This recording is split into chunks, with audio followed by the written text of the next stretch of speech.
Pastor Whitfield, we're back. Amen. Episode 5. Episode 5. Welcome to Tuesday Tips with Pastor J.B. Whitfield, a weekly conversation to gain leadership tips to go to the next level. Make sure you get your teams, your friends, gather around for this week's tip.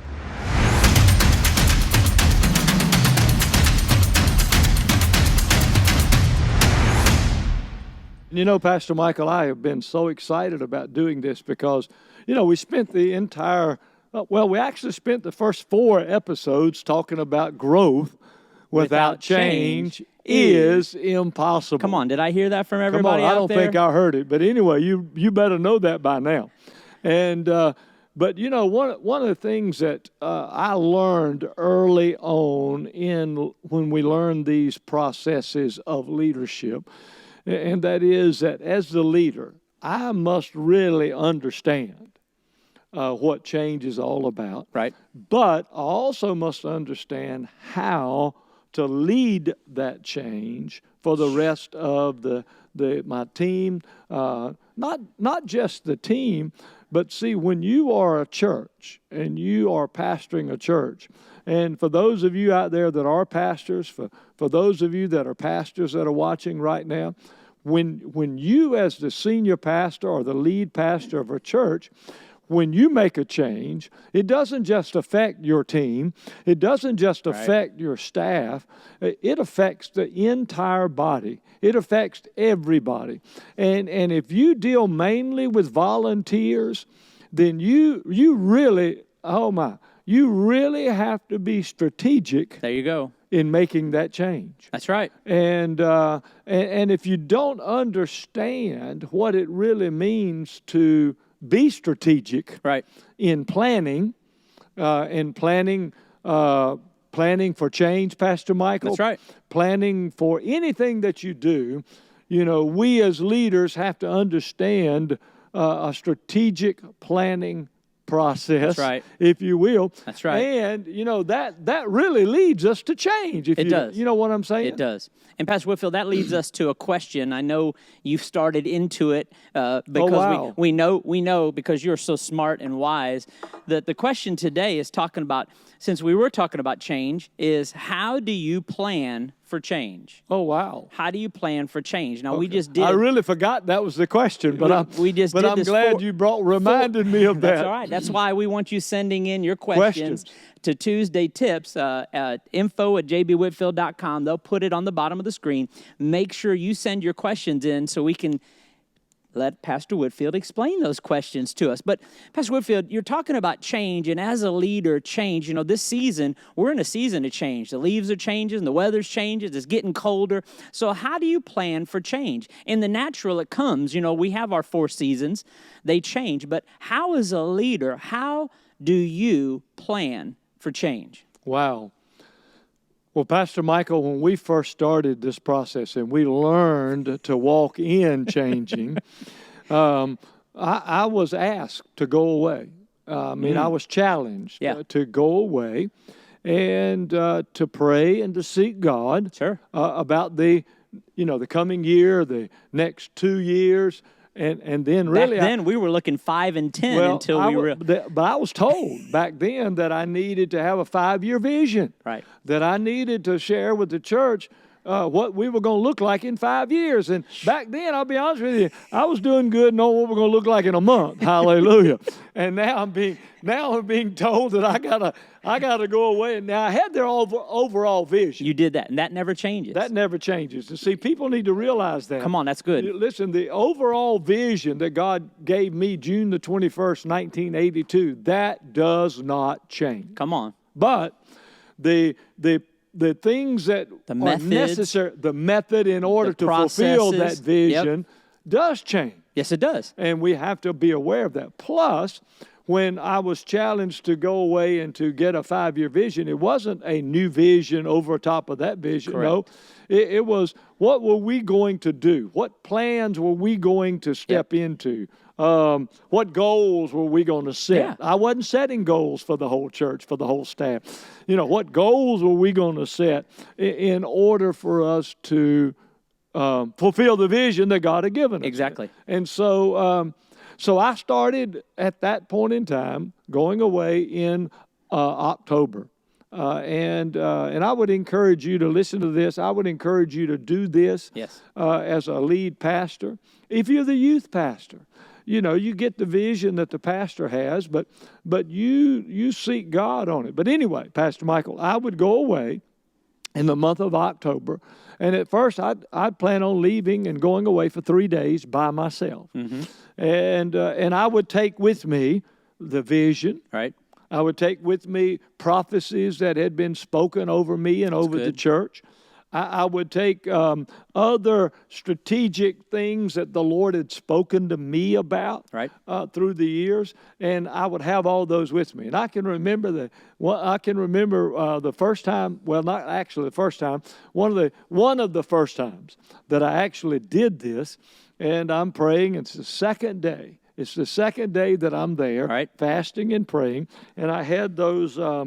I had the prophecies in my lap. I had the vision that God had given me, and the Lord spoke to me as plain as I'm speaking to you. I remember and He said, "You must improve your weaknesses." Yep. Build on your strengths and seize every opportunity. That was powerful. And it was powerful. That was, at that time, Pastor Whitfield, that was part of that strategic planning, strategic goal outreach that the church needed at that point. At that point. And it spoke several things. Number one, we must have had some weaknesses, even though I didn't think we had any. I'm sure you didn't. And obviously we had some strengths. Yeah.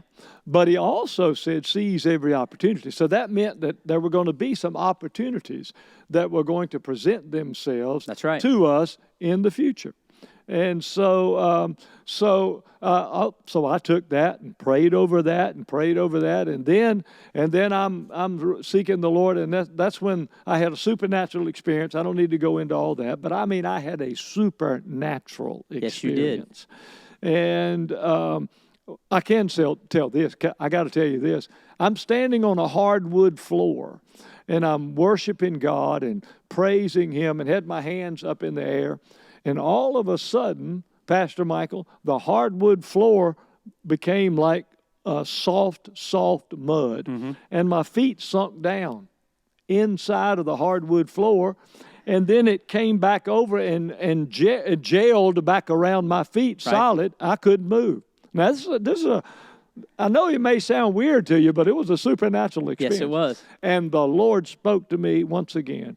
He said, you tell the church that within the next 5 years, you will be a teaching/training center. Yes, sir. You will be a revival center. You will be a counseling center. And you will be a mission center. That's right. Local and foreign. That's what he said. And that wasn't anything new. That lined up with the vision that was given in 1982. It was. So, and do you know what we did? I want y'all to know. I came back, and we as a team took weaknesses, strengths, and opportunities. We laid that out. That's right. And then we took teaching/training center. Impact University is here. That's right. Impact Preparatory Christian Academy is here. Life groups. That's right. All of those. The Dream Center being birthed came out of that. It was just the food pantry. It was just that. It's the Dream Center for Forsyth County. The local missions. Local and foreign. We've got now 4 different orphanages we support, our very own in India. But see, Pastor Whitfield, when we talk about that, and I think you started leading at the beginning of the program, the word strategic, when you look at strategic planning, it's relating to the identification of long-term or overall goals and interests and a means of achieving them. Wow. When you look at strategic, it's a carefully designed set of plans. Now, at first, Pastor Whitfield, you were doing that by yourself. Right. But then you began to bring that strategic planning to your team, to your ELT. Yeah, but let me share this. Okay. And that's important that you brought that up. And it's important that everybody out there realizes this. At first, I didn't have a team that could really could think long term. Right. My team was more doers, and they were more delegators. In other words, I delegated to them. I learned to do that. but they were not strategic thinkers themselves. There you go. That's So, good. And you got to have that on your team. And I thank God that right now I have a team that is strategic, Right. that thinks like that. And so when you think about that, Pastor Michael, carefully designed or planned to serve a particular purpose or advantage, Yep. strategic. Yep. I mean, you think about that. Now, and matter of fact, the next Tuesday tips. That's right. We're I'm going to going to bring have in an expert. We'll have an expert when it comes to strategic planning. That's right. When it comes to goals, objectives, strategies, and so forth. Phenomenal. It's Pastor Murray. That's right. And I mean, he absolutely is A strategic genius. he is, as far as I'm He is. concerned. He's a strategic genius. He has helped Pastor Whitfield come alongside on the ELT and has helped us take the visions that God gives you and develop those strategies, develop that strategic planning at a higher level. At a higher level. Yep, he has. And but listen to this. Andrew Murray said this: in every pursuit, it is essential to have the goal clearly defined. Shoo. It is not enough that there be, oh my, it is not enough that there be movement or progress. Right. We want to know, here's the deal, we want to know that the movement is headed in the right direction. That's good.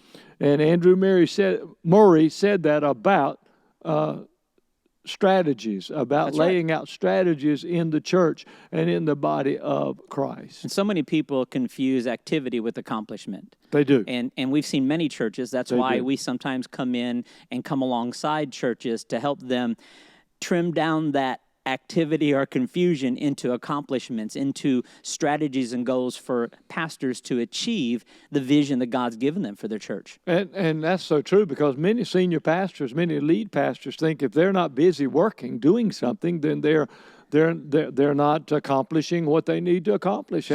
And right now, my life is so blessed. I'm so blessed because I have such an awesome team. But the thing is, I had to start releasing things, and I had to be strategic even in making sure that we as a team came up higher, Yep. so that we could strategically do what we need to do. But Pastor Michael, when I go away, and I still go away, I still pray. Yes, you do.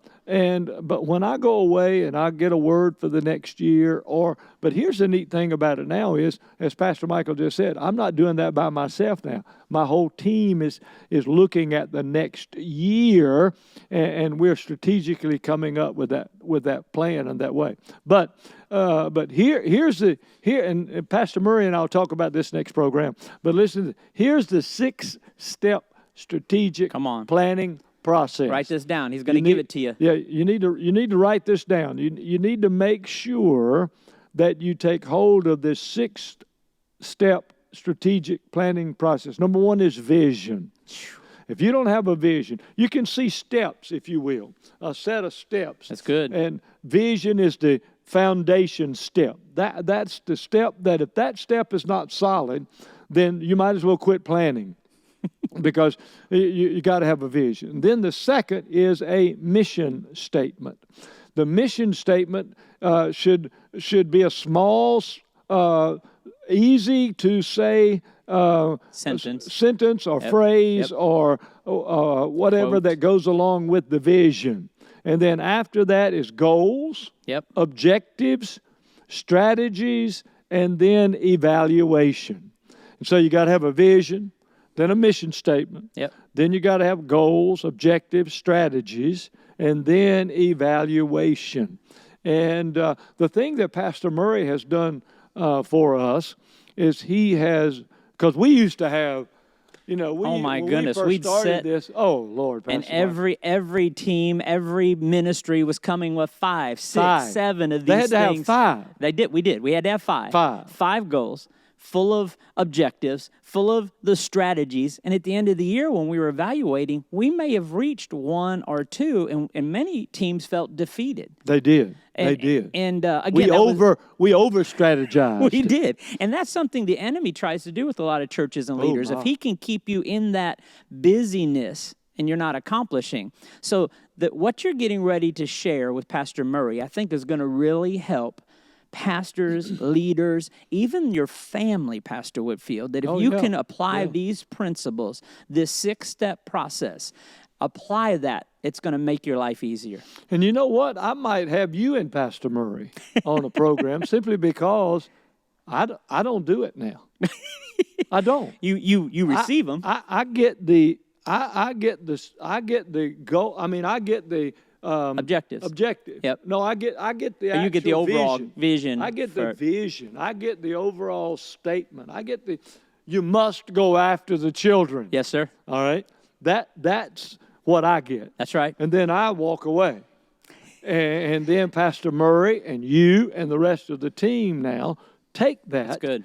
And you develop that into a strategic plan. Strategic plan. Yeah. And so it might be good if you and Pastor Murray did this simply because y'all can then talk about. You can talk about how you do it. How do you receive from Pastor Murray, and then how do you put it to practice, and how do you take that and work it and so forth. That sounds good. Yeah, I'm telling you. But Pastor Whitfield, our time is up for this episode. Already? Already it is. I can't believe that. And I love this, Pastor Whitfield. I want to remind everybody a couple things as we close. Continue to send in your questions. If you're talking about strategic change, if you're in a process and you're stuck, send us some questions. It'll come up on the screen. 2 dates I want you to mark on your calendar. Lead Plus Simulcast, February 2nd and 3rd. That'll be of 2023. That's a free simulcast, 12 to 2 Eastern Standard Time. And then our in-person Lead 23 is October 12th, 13th, and 14th of 2023. That'll be a live in person. Or if you want to be part of our newsletter and you're listening to this and you don't get the monthly newsletter, jbwhitfield.com, you can go to our website, you can find tools that'll help you as your leadership growth. Pastor Whitfield, Tuesday Tips is done for this episode. How about that? I want to say one thing. Yes, sir. Growth without change is impossible, and that's why we changed. Because our lead conference has been in February for years, and we changed it because we listened to what our team had to say. We listened to what the leaders had to say, and so we strategically planned and changed. Made a change. And so don't you dare miss either one of them. And hey, I want you to know something. Pastor Michael and I love you. We're praying for you, and we'll see you next Tuesday. Thank you for joining us on Tuesday Tips. We invite you to like, follow, share, subscribe, and turn on notifications so you never miss an episode. To find out more information about JB Whitfield Ministries, visit us at jbwhitfield.com.